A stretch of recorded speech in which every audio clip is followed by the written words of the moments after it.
പുക, ഭൂമി മൊത്തം പുക കൊണ്ട് നിറയും. കാഫിര്യങ്ങൾക്ക് വല്ലാത്ത പ്രയാസമായിരിക്കും. മുഅ്മിനീങ്ങൾക്കത് ചെറിയൊരു ജലദോഷം പോലെ മാത്രമേ അനുഭവപ്പെടുള്ളൂ. രണ്ടാമത്തത് അദ്ദജ്ജാൽ,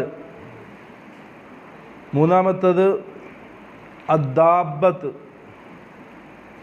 ഭൂമിയിൽ നിന്നൊരു മൃഗം വരും.